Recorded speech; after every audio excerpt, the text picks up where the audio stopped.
Selamat pagi sahabat pembelajar, kita berjumpa kembali di seminar online yang diselenggarakan oleh Indonesia Belajar yang berisi motivasi, inspirasi, dan pengetahuan, tentunya dari para narasumber terbaik, hadir dalam platform mobile aplikasi yang sahabat pembelajar bisa download di Google Play Store atau Apple App Store. Juga bisa klik juga di website kita di indonesiabelajar.id ataupun melakukan follow di IG kita di indonesia_belajar.id dan melakukan like Facebook kami di indonesiabelajar.id. Dan kami juga udah buka sebuah WA group untuk para sahabat pembelajar untuk langsung masuk ke dalam komunitas WA group kita. Nah, atau Bapak Ibu bisa langsung chat aja di chat room-nya kita dengan memberikan nomor handphonenya Bapak Ibu. Atau juga bisa langsung klik aja di WA kita di 0895 15899 493. Perkenalkan, Bapak Ibu, nama saya Jessica yang akan memandu seminar online pagi hari ini. Sahabat pembelajar, seminar online kita pagi hari ini menghadirkan Bapak Halim Siang. Beliau merupakan co-founder of Ray Institute dan Indonesia's Leading Body Transformation Coach yang tentunya sudah hadir di tengah kita. Pak Halim, apa kabar Pak Halim? Ya, pagi Bu Jessica, apa kabar baik? Selamat pagi. Semoga semua baik juga kita, ya. Iya, kayak udah lama ya Pak, nggak ketemu. Iya, betul. 2 minggu kita off ya, 2 atau 3 minggu. Nah, oke, Bapak Ibu, sahabat pembelajar. Tema seminar online kita pagi hari ini itu adalah obesitas. Apakah faktor keturunan?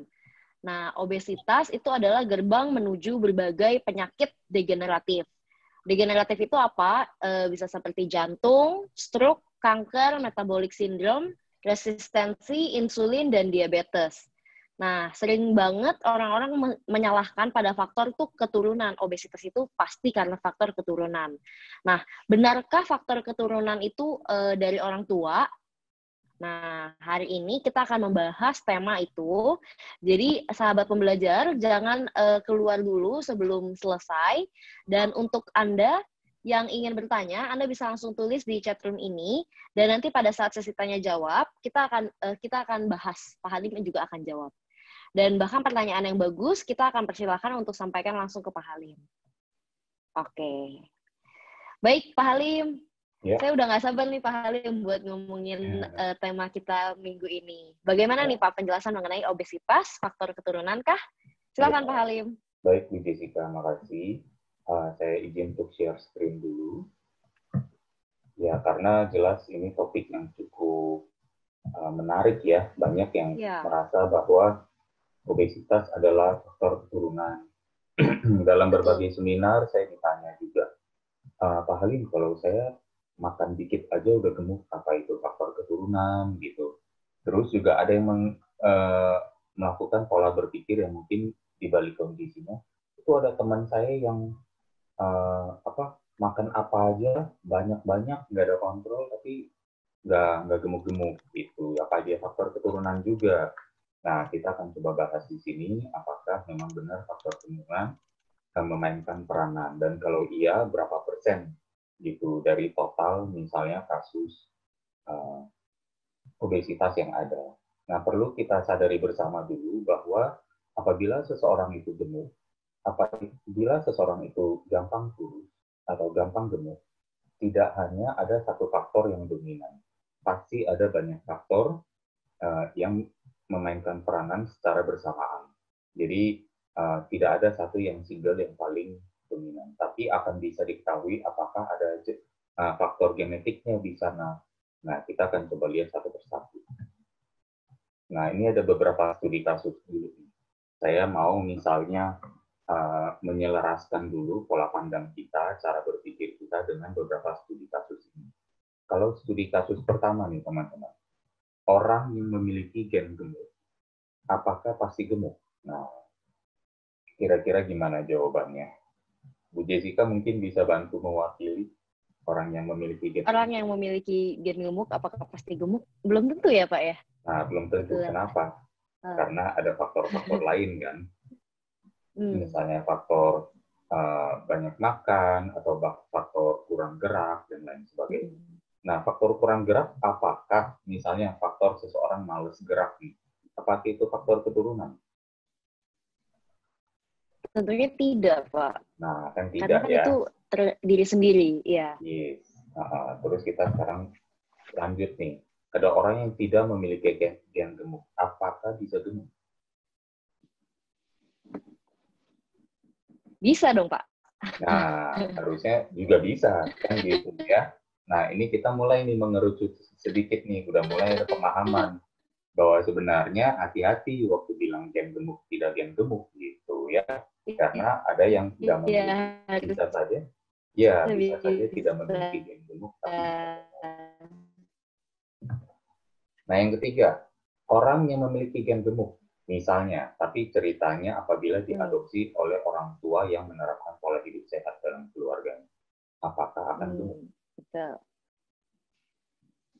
Ini ceritanya dia diadopsi nih, oleh orang tua yang ceritanya hidup sehat. Akan ya, Pak. Anaknya mungkin bayi, dia kan mungkin ada di lumayan piatu. Pola hidup sehatnya bisa tidak, Pak. Karena kan dia pola hidup sehat kan. Ya, nah kita balik juga. Kalau tidak memiliki gen gemuk, tapi yang dia diadopsi oleh orang tua yang gemuk.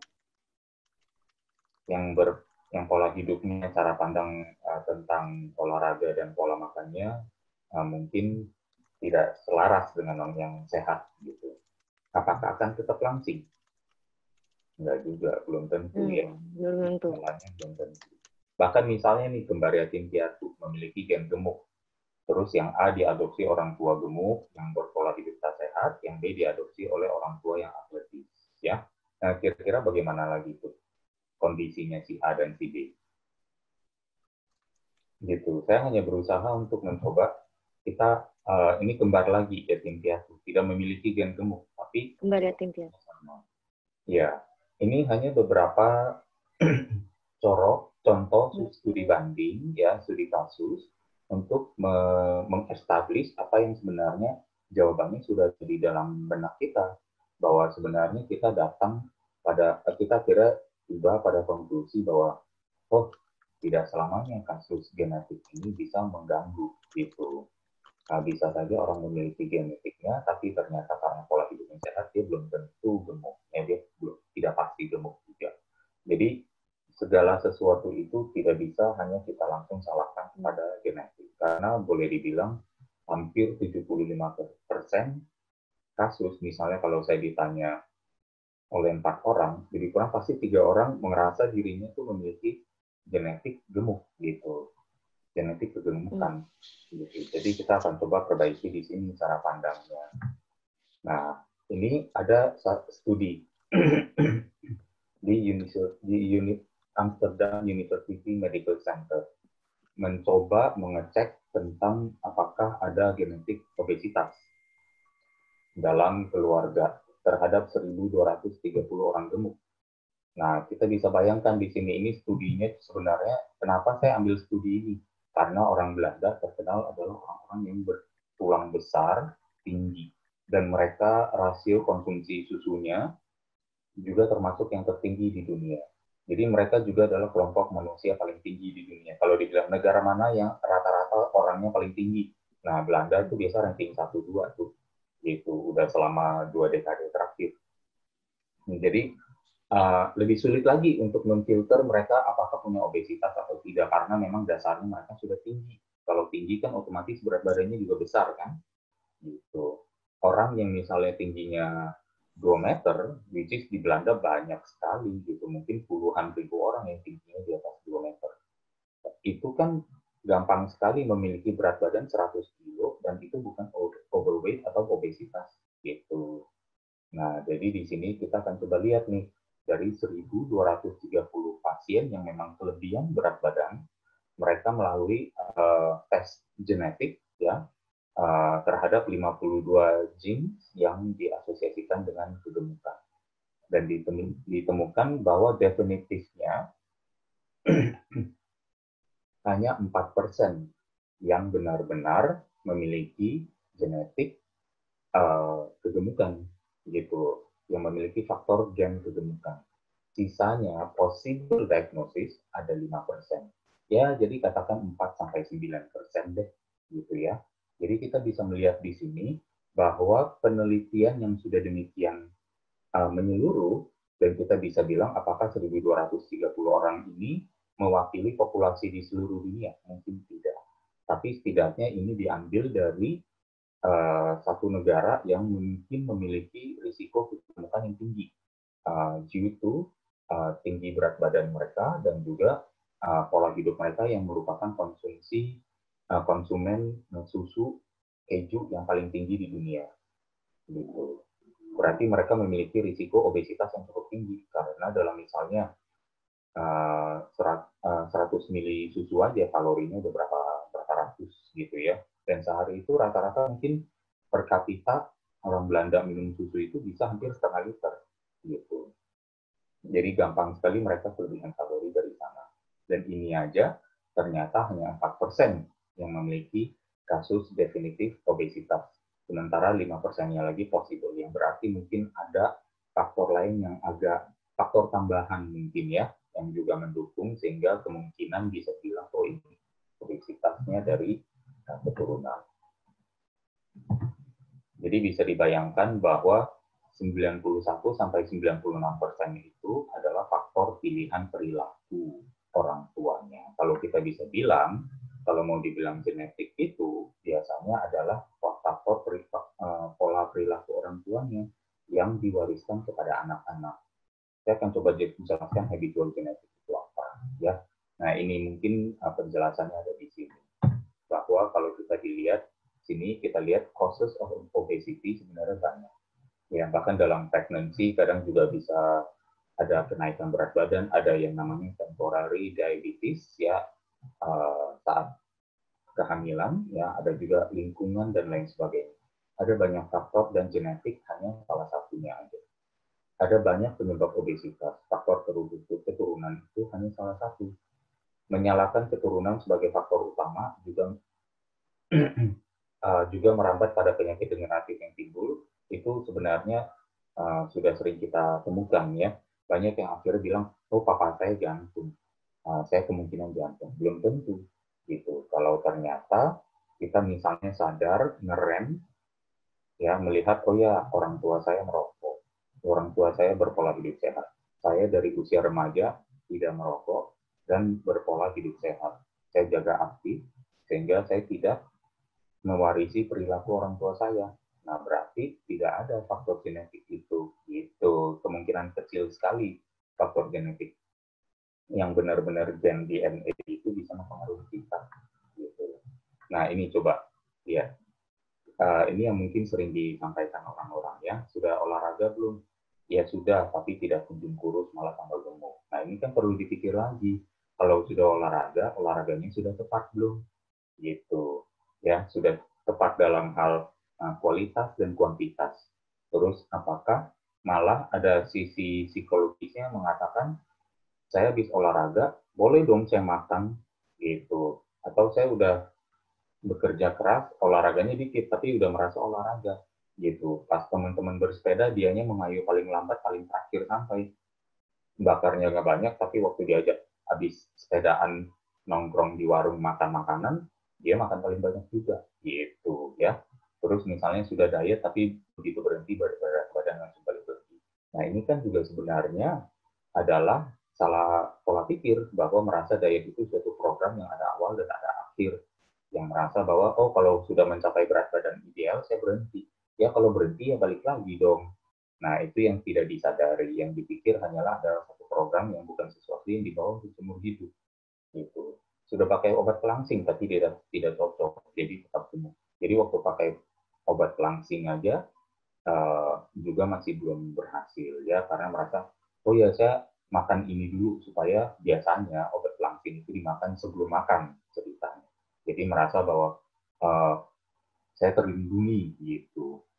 Atau bahkan hanya ada sekelompok orang juga merasa, oh habis makan yang berlemak-lemak, minum teh hijaunya banyak biar rasa seret di bibir, jadi pasti lemaknya terkikis. Itu juga mungkin salah pandang ya, salah cara pikir gitu. Atau bahkan sudah ke klinik, tapi ternyata uh, tidak berhasil atau hasilnya hanya sementara. Semua ini sangat sering kita temui dan disalahkan pada genetik. Padahal sebenarnya kalau kita mau bilang, nah ini ceritanya tampilan orang tua kita nih. Dipasang foto orang tuanya masing-masing, kemudian ayo nak salahkan DNA-nya pada adik kami, gitu ya. Gitu. Jadi silakan kalau kita mau kualat sekarang saatnya salahkan orang tua ya yang telah mewarisi uh, yang telah mewariskan pola hidup yang kurang sehat atau bahkan genetiknya dulu bukan pola hidupnya ya. Nah sekarang saya mau jelasin nih tentang habitual genetik bahwa ada budaya makan keluarga yang buruk. Yang ini yang sebenarnya tidak pernah dibahas atau jarang. Kendala atau tantangan nih sebagai orang tua ada di screen kiri ya. Kurang waktu, bingung menyusun menu, peralatan masak terbatas, ya kemampuan memasak terbatas juga. Saya nggak ngerti masak, suami istrinya jadi banyakkan pesen gitu.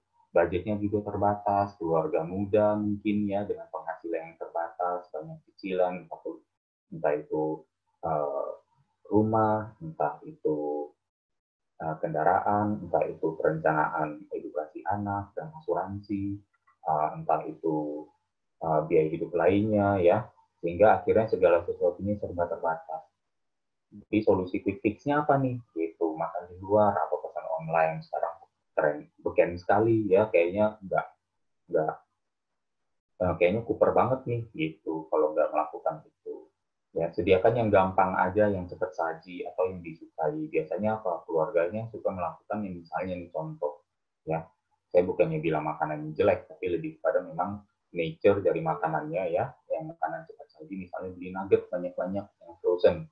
Jadi kalau perlu tinggal microwave atau kalau perlu tinggal digoreng sebentar, gitu ya. Itu salah satunya. Kemudian mengedepankan enak, banyak, kenyang, murah gitu. Berasa kalau makan itu sebagai satu rekreasi ya, satu hal yang menyenangkan sehingga yang dicari itu ya prioritasnya adalah menyenangkan lidah. Nah akhirnya ini turun ke anak kita. Anak kita melihat bahwa oh, orang tua saya nggak pernah, bahkan dia pikir, oh kalau makan itu pesan online ya, itulah yang dia ketahui dari kecil. Dia nggak tahu yang namanya mengatur pola makan itu bisa dimulai dari yang lebih sehat, bisa dimulai dari apa? Memasak sendiri gitu. Kalau kata Mas Ade, kalau kata Adira juga ya, seringkali dibilang warisan dari pola hidup sehat adalah kemandirian. Kemandirian dalam arti apa? Kita mandiri menyediakan makanan yang sehat untuk diri kita sendiri. Gitu. Ini yang selama ini tidak pernah diajarkan dalam family education. Ya. Nah, kendala pola gerak juga dalam keluarga sering kita temui. Kalau diajak olahraga teratur, nah itu dia. Kadang suka bilangnya, saya nggak punya waktu, olahraga kan cuma rekreasi, cuma orang-orang yang punya waktu doang. Ya, saya weekend aja sibuk gitu. Mungkin ada yang bilang, iya saya masih sibuk weekend, ada pelayanan, ada apa, sebagainya. Ya. Menganggap olahraga sebagai permainan, jadi kurang penting. Karena dulu kegiatan olahraganya ya di sekolah ya entah voli, ya entah basket, entah kasti, ya. Jadi nuansanya bermain, ada yang menang, ada yang kalah. Saya kan nggak kompetitif, jadi saya nggak suka yang kayak begitu. Atau bulu tangkis, futsal, dan lain sebagainya. Atau sudah capek oleh aktivitas lain, ya sekarang apalagi misalnya tuntutan kerja begitu tinggi, ya. Atau bahkan ada yang bilang, aduh gila yang namanya olahraga besok-besoknya pegel, siapa sih yang betah pegel terus begitu, gitu tanpa menyadari bahwa dia memiliki kemampuan yang sangat luar biasa untuk beradaptasi. Nah, ini yang kemudian lebih diutamakannya apa? Lembur. Kalau nggak lembur, ya bawa pulang pekerjaan kantor. Ya. Atau pas udah di rumah, sosial media, chatting, atau nonton, ngobrol, atau main game online, ya kemudian tidur. Atau bahkan mungkin belanja-belanja online juga termasuk di dalam. Jadi itu semua bayangkan yang solusi quick fix di kanan, dalam pola makan, budaya pola makan, kemudian kendala pola gerak juga yang lebih diutamakan apa? Itulah blueprint perilaku kita sebagai orang tua yang kita wariskan kepada anak-anak. Bukankah itu yang sebenarnya memberikan jawaban kepada tadi yang Bu Jessica bilang? Belum tentu orang yang punya gen gemuk, belum tentu gemuk. Orang yang nggak punya gen gemuk, bisa saja gemuk. Nah, semua ini kita lihat self-evaluasi, solusi quick fix-nya, dan yang lebih diutamakannya, ini apakah menjadi blueprint perilaku kita yang kita contohkan kepada anak kita. Anak kita, mereka tidak berdaya. Waktu kecil, ada nggak mereka pengetahuan pola hidup sehat? Nggak punya. Mereka ngerti nggak kalau sayuran lebih sehat daripada mungkin sosis, nugget, dan mie instan? Nggak ngerti. Gitu. Terus kalau mereka mengerti pun, apakah mereka bisa umur 3-4 tahun ngambil peralatan masak untuk menyediakan makanan sehat untuk dirinya sendiri? Enggak juga, itu malah ditertawakan. Ya kan? Nah, kita justru melihat bahwa si anak ini, ya enggak, sebuah kertas putih yang kita berikan warna dan gambar, yang kita berikan tulisan dan narasi, melalui apa? Perilaku yang kita contohkan.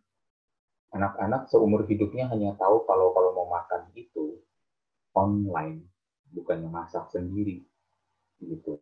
Nah, dia mana tahu ada dunia lain, ada dunia yang dalam kehidupannya yang ternyata bisa mengatur pola makan dengan masak sendiri, menciptakan, mengkreasikan makanan sehat tapi juga enak. Dia mana tahu ada dunia itu baginya kalau selalu yang dilihat adalah orang tuanya selalu kalau mau makan pesan online atau keluar makan gitu.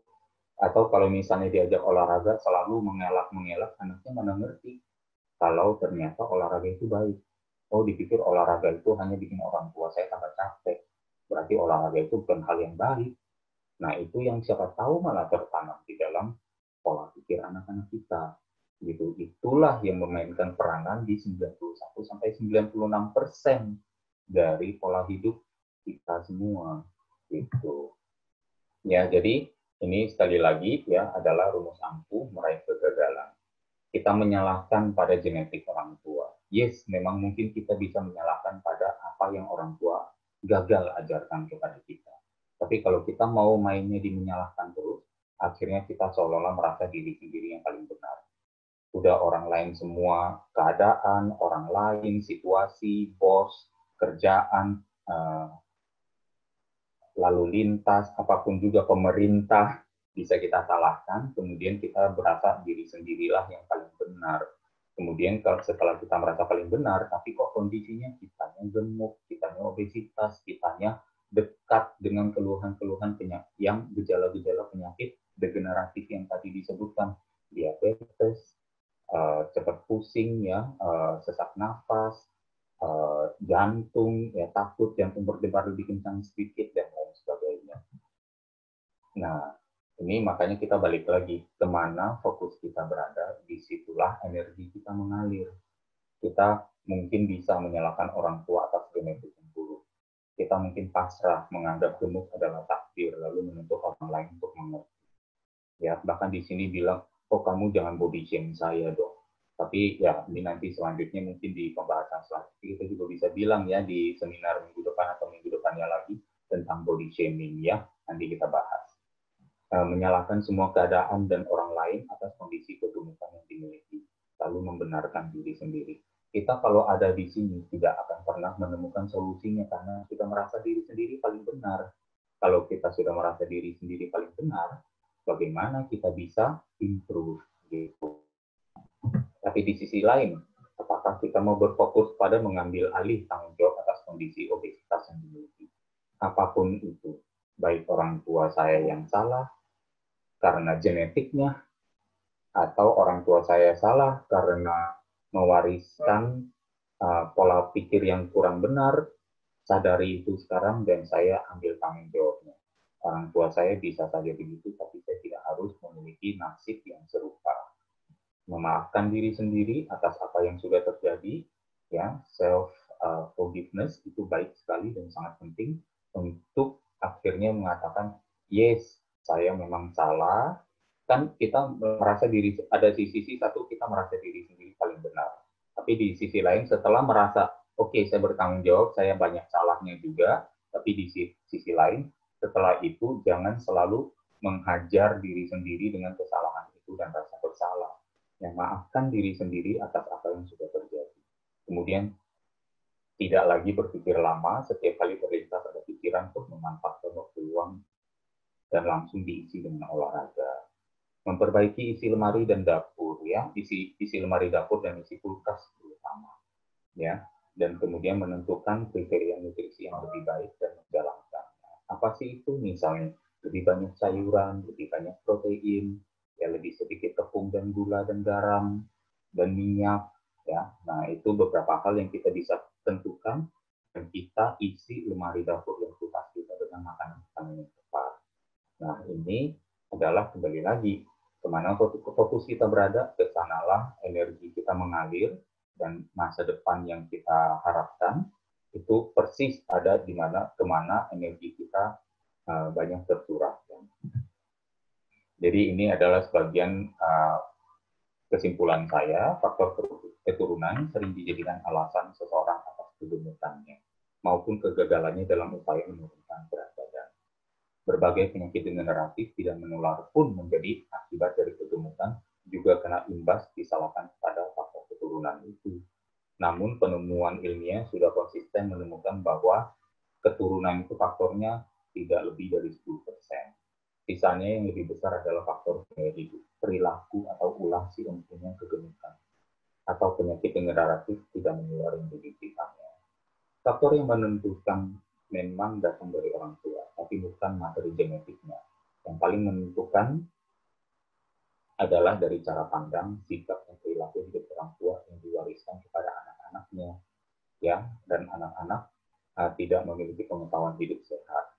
Kalaupun tahu, mereka tidak berdaya, hanya menerima apa yang orang tuanya berikan atau sajikan. Oleh karena itu, kegemukan seorang anak adalah hasil langsung dari cara pandang, sikap, dan perilaku orang tuanya di luar genetik DNA. Jadi penting sekali kita, ya, sebagai orang tua untuk generasi masa depan, apa yang mau kita wariskan kepada mereka, ya. Berikan, tanamkan pola pikir dan pola perilaku yang lebih sehat, dan beri contoh, karena anak-anak belajar dari mencontoh perilaku orang tuanya daripada mendengar nasihat orang tuanya. Nah, ini yang akhirnya semoga generasi-generasi kita ke depannya ya adalah generasi yang lebih baik daripada generasi sebelumnya. Demikian dari saya, semoga bermanfaat adanya. Kalau ada yang kurang, mohon dimaafkan. Untuk sesi selanjutnya saya serahkan kembali kepada Bu Jessica. Terima kasih. Terima kasih Pak Halim, luar biasa sekali materi hari ini. Nah, jadi sebenarnya memang obesitas itu tidak dari faktor keturunan ya Pak ya? Bukan dari keturunan saja, ya memang ada, tapi sedikit ya, tidak banyak. Oke, baik sahabat pembelajar, kita akan mulai sesi tanya jawab. Jadi bagi sahabat pembelajar yang ingin bertanya, boleh langsung chat aja di chat room atau boleh raise hand, dan nanti bisa saya persilakan untuk langsung bicara dengan Pak Halim. Nah, ini ada yang private nih Pak ke saya. Saya akan bacakan pertanyaannya ya Pak ya. Kita akan mulai aja. Saya memiliki anak laki-laki kelas 1 SMP yang gemuk. Nah, bagaimana sih sebetulnya cara mengatur makan dan olahraga yang baik gitu Pak? Pertanyaannya. Iya. Ya sebenarnya mencari waktu luang aja ya untuk anaknya untuk kemudian berolahraga lebih sering. Kalau memang sudah aktif, berarti mungkin dari asupan. Kalau dari asupan kan berarti diperhatikan aja berapa banyak dari anak kita yang makan itu dari kontrol dia sendiri. Kalau kontrol dia sendiri, apakah dia sudah cukup bijak untuk menentukan apa yang memilih yang sehat daripada yang kurang sehat. Karena makanan di luar sana banyakannya adalah apa? Yang kurang sehat tapi enak dan pilihannya banyak. Jadi kadang anak kita juga tidak tahu, jadi perlu sekali bimbingan orang tua, bukan hanya memarahi, bukan hanya memberi nasihat, kamu ya uang jajan kamu itu pasti udah transferin nih ya, virtual money ke OVO kamu, ke Dana kamu, kemana kamu gitu, ke GoPay kamu. Kamu tuh pakai untuk belanja yang sehat-sehat nih, ada salad, ada apa, pilih yang begini ya. Ya dia tetap aja nggak mau dengar lah, orang tuanya nggak memberi contoh gitu. Balik lagi, apakah sudah memberi contoh? Saya nggak bilang nggak memberi contoh ya, sorry. Jadi saya mengatakan lebih kepada apakah sudah memberi contoh. Coba masukkan lebih banyak mungkin episode makan bersama dalam keluarga, dan tunjukkan makanan yang disediakan, masak bersama, atau setidaknya beritahu inilah makanan yang sehat gitu, kita makan bersama, jadi si anaknya nggak merasa sendirian gitu loh. Enak aja saya disuruh makan begitu, orang tua saya masih makan yang enak-enak yang lain gitu, dibilang orang mesennya beda-beda gitu kan, sesuai selera. Jadi anaknya itu perlu menyaksikan orang tuanya juga mengalami melalui hal yang sama. Apakah itu sudah ada? Kemungkinan solusinya terletak di sana. Ya, selamat mencoba, semoga berhasil. Oke, terima kasih Pak Halim. Bapak yang private ke saya, semoga terjawab ya. Nah, ini udah ada beberapa lagi nih. Ada dari, mungkin sebelum kita lanjut, aku bakal sapa-sapa dulu kali ya. Ini udah lama banget ya kita soalnya nggak menyapa nih. Di sini ada Pak Adam. Halo Pak Adam. Ada Pak Alwin. Ada Pak Andi Agung. Ada, mungkin ini Ibu ya, Indonesia Mercia Miniarti. Halo Ibu. Ada Pak Junus Lau. Halo Pak Junus. Ya. Ini juga ada Ibu Magdalena, Ibu Novita, Pak Rafael, Pak Riki, ada Pak Riki Hamdani, Ibu Rosella, Pak Syudi, dan semuanya selamat datang di Indonesia Belajar. Jangan lupa boleh langsung subscribe rame nih di komen nih. Oke, kita lanjut lagi di pertanyaan berikutnya. Ini ada dari Bapak Rafael. Halo Pak Rafael, pertanyaan informatif. Apakah yang dimaksudkan dengan gen gemuk itu golongan bertulang besar, Pak? Ya, tidak harus ya. Tulang besar itu hanya salah satu faktor aja, kontributor kepada berat badan ya.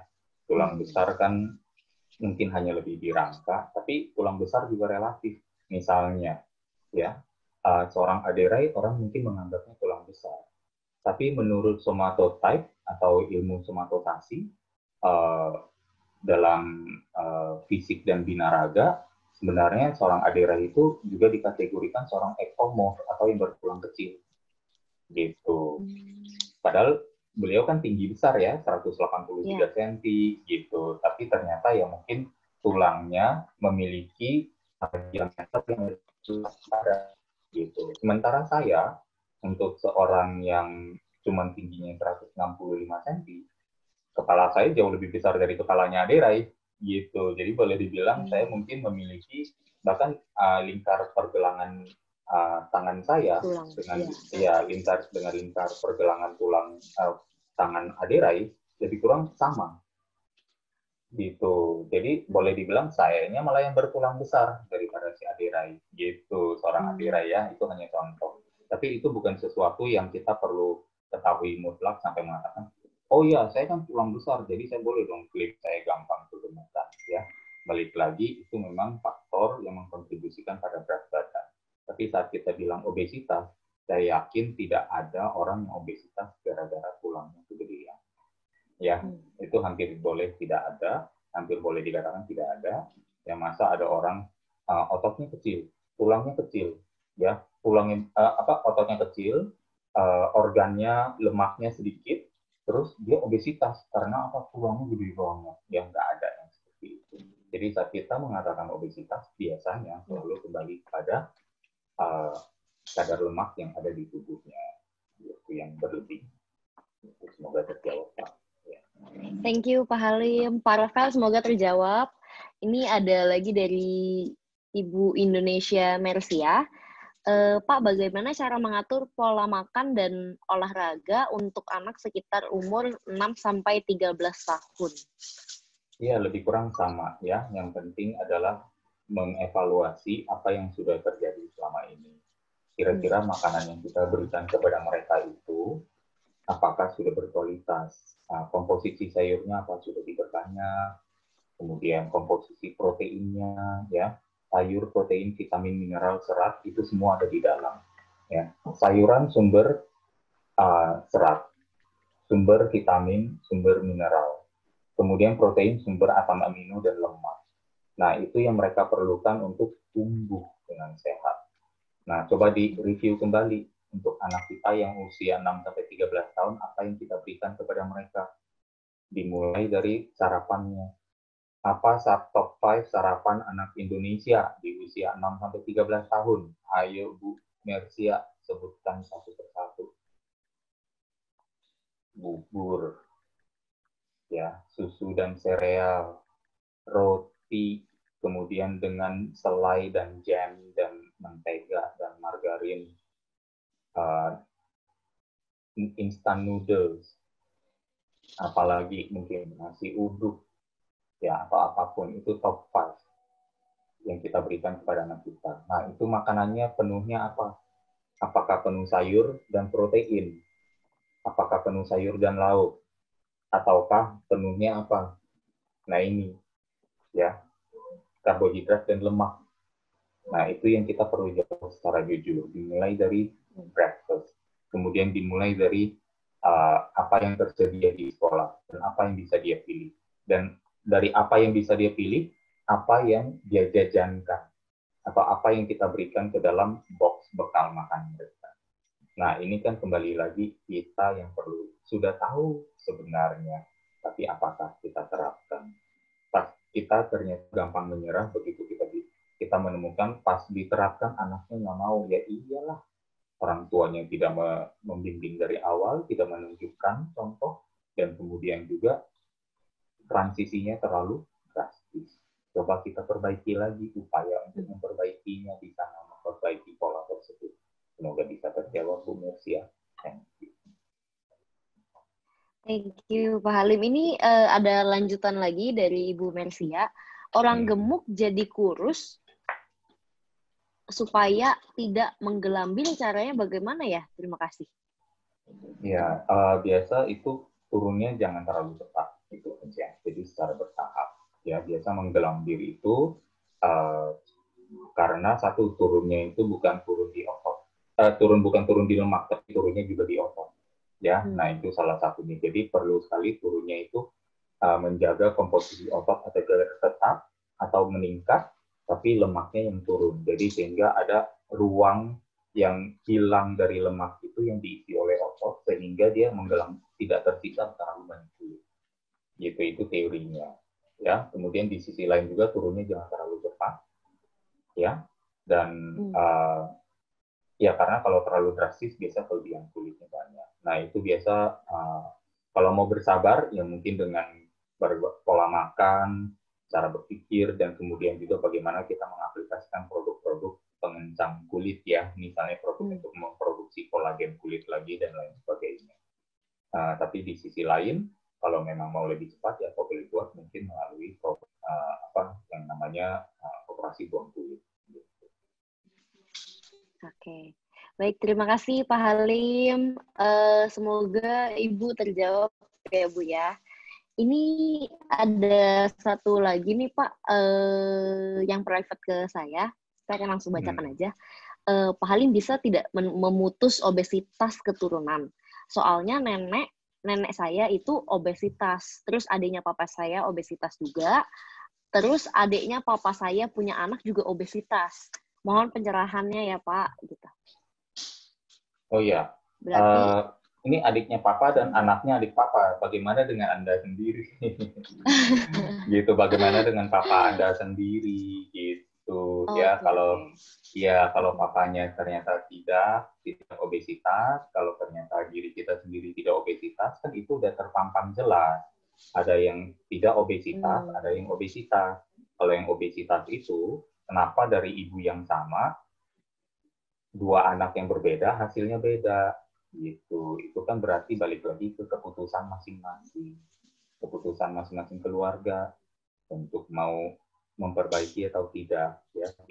Diawali dari pemahaman, kesadaran bahwa saya memang perlu berubah mencoba memperbaiki. Selalu ada ruang untuk lebih baik, dan saya coba untuk mengambil, mengisi, atau melangkah ke ruang lebih baik itu dengan tindakan yang nyata.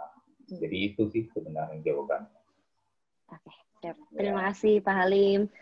Ibu, semoga private-nya terjawab ya, Bu ya. Ini ada Pak Junus yang bilang, halo Pak. Ini Ya, ada halo, Pak Alwin Pak. juga, hai. Ini ada Pak Syudi, hai pagi semua. Ini juga muncul pertanyaan lagi dari Pak Andi Agung. Halo Pak Andi Agung. Selamat pagi Coach Halim dan Mbak Jessica. Izin bertanya, apakah orang gemuk dengan hipotiroid bisa berubah menjadi kurus? Apakah penanganannya juga sama, Coach? Terima kasih. Ya, hipotiroid adalah, terima kasih Pak Andi Agung, hipotiroid adalah kondisi di mana seseorang memiliki tiroid, ya, hormon tiroid, organ tiroid, ya, organ itu gondok sebenarnya, organ gondok yang kurang aktif, ya, sehingga dinamakan hipo, bukan hyper. Nah, kalau hipotiroid kurang aktif, ya, berarti produksi akan beberapa hormonnya di dalam, ya, termasuk thyroid hormon seperti mungkin adrenalin juga diproduksi di sana, ya, mungkin kurang tinggi, sehingga akhirnya membuat metabolismenya sedikit melambat gitu. Tapi apakah bisa menjadi kurus? Ya balik lagi, ya, kalau kita mau kurusnya menurunkan lemak dengan metabolisme lambat, ya bisa. Caranya apa? Ya cari apakah cara untuk meningkatkan metabolisme. Cara untuk meningkatkan metabolisme adalah apa? Makan lebih sering. Nah, pas makan yang lebih sering itu diisi dengan apa? Sayuran dan protein, karena untuk mengurai sayuran dan protein perlu pembakaran lebih tinggi. Kemudian lakukan apa lagi? Aktivitas olahraga. Olahraga seperti apa yang membakar lebih tinggi?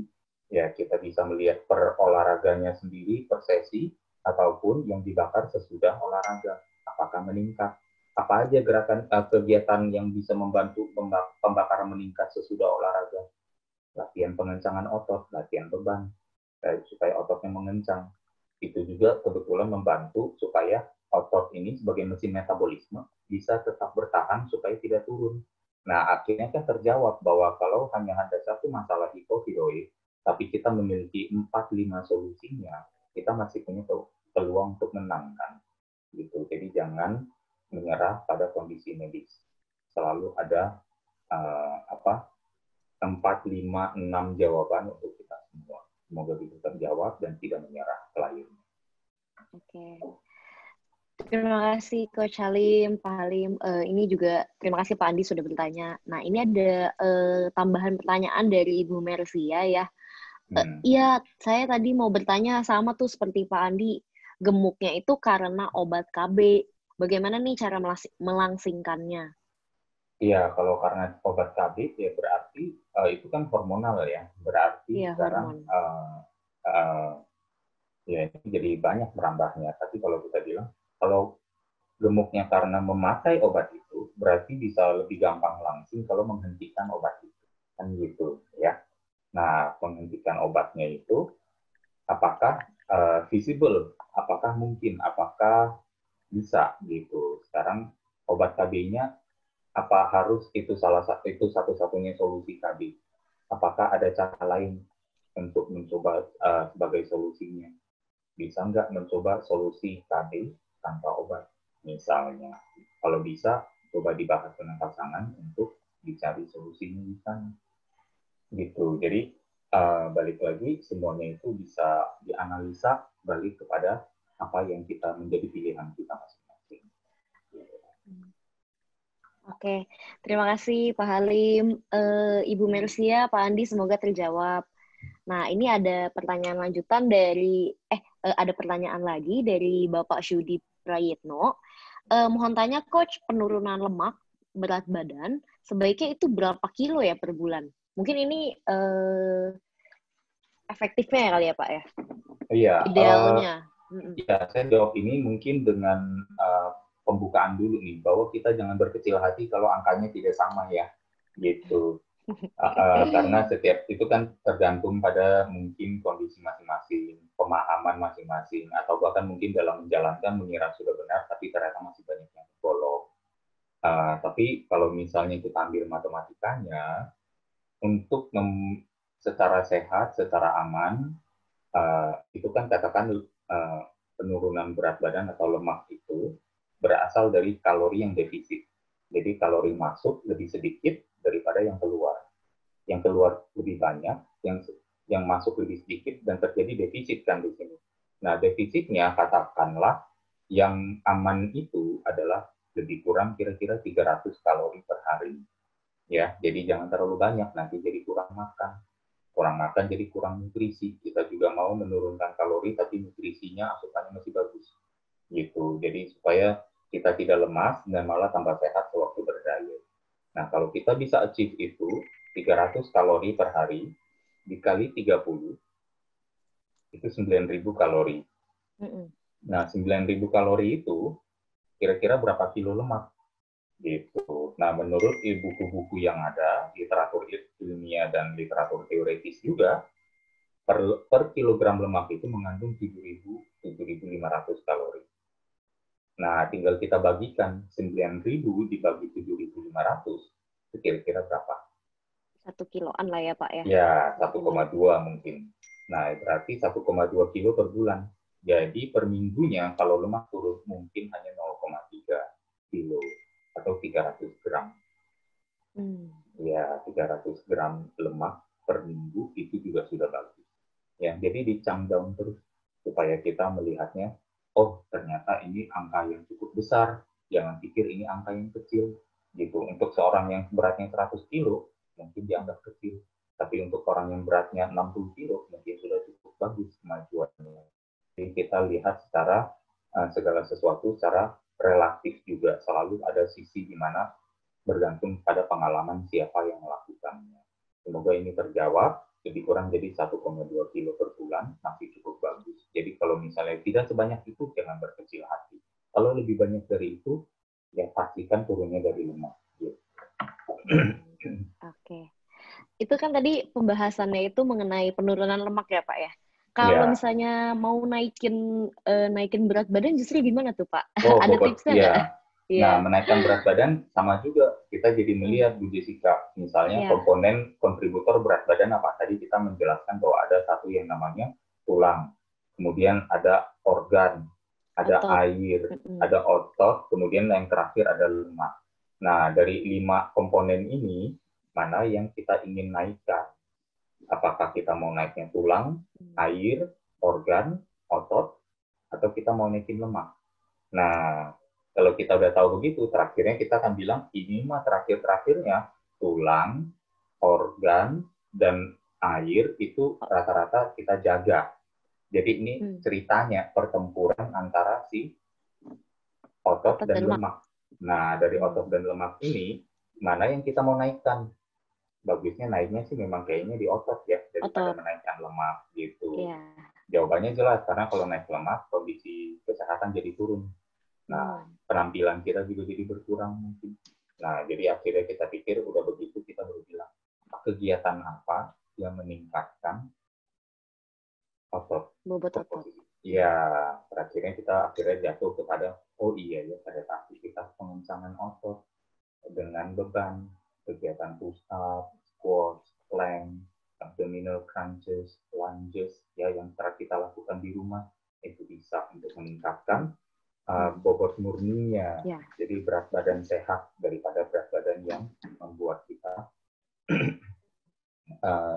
dekat dengan penyakit. Jadi berat badan yang naik, berat badan sehat yang membiarkan kita dari Terima kasih Pak Halim. Ini juga udah banyak yang bilang terima kasih. Ada dari Ibu Mersia. Terima kasih Jessica dan Pak Halim. Seru nih kalau pembahasannya mengenai obesitas. Ini ada dari Pak Syudi juga. Thank you Coach dan Jessica. Oke. Pak Halim, mungkin ini kita udah waktunya nih untuk kita tutup. Mungkin dari Pak Halim boleh memberikan closing statement dulu nih untuk para sahabat pembelajar. Iya. Closing statement lebih kepada mungkin sekarang saatnya kita bisa kabarkan kepada teman-teman kita, keluarga kita ya, bahwa faktor keturunan itu lebih banyak ada di perilaku dari orang tuanya, pola pikir dari orang tuanya yang diwariskan kepada anaknya. Jadi adalah PR bagi kita semua agar anak kita bisa lebih sehat. Si orang tua ini perlu berbenah diri. Berbenah diri dalam arti apa?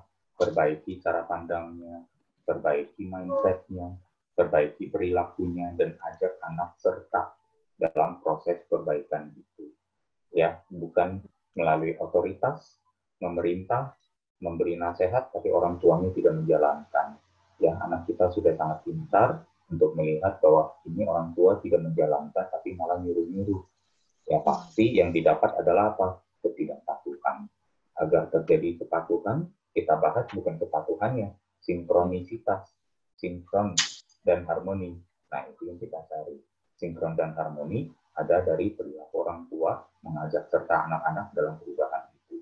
Semoga itu bisa jadi pencerahan bagi kita semua dan kita sebarkan kepada lingkungan kita sekitar, entah itu kepada teman, ya, entah itu kepada sanak keluarga, agar atau tetangga, ya, agar mereka menjadi yes, saya pikir baiknya begitu supaya generasi yang kita hasilkan ke depannya adalah yang lebih baik daripada generasi yang sedang mendominasi saat ini gitu, karena kelak kita semua akan menjadi tua dan mereka akan memiliki dunia ini, ya kenapa kita berikan kepada dunia generasi anak-anak yang lebih sehat. Dari saya semoga bermanfaat aja. Iya, terima kasih Pak Halim atas pencerahan pagi hari ini. Dan juga saya akan ucapkan terima kasih kepada sahabat pembelajar yang tentunya sudah bergabung di seminar online Indonesia Belajar hari ini. Mungkin sahabat pembelajar boleh buka mic-nya dan juga buka kamera. Kita ucapkan sama-sama ke Pak Halim. Terima kasih Pak Halim. Ya, terima kasih semuanya. Terima kasih Pak Halim. Jangan lupa sahabat pembelajar, Terima kasih. minggu depan kita berjumpa lagi dengan Pak Halim, tentunya dengan materi yang luar biasa. Terima kasih Pak Halim, terima kasih para sahabat pembelajar. Salam sukses semuanya. luar biasa. Ya. Terima kasih Pak. Ya, izin pamit ya. Terima kasih Mas Halim. Ya, makasih Pak Dewa. Terima kasih Coach. Ya, thank you, makasih.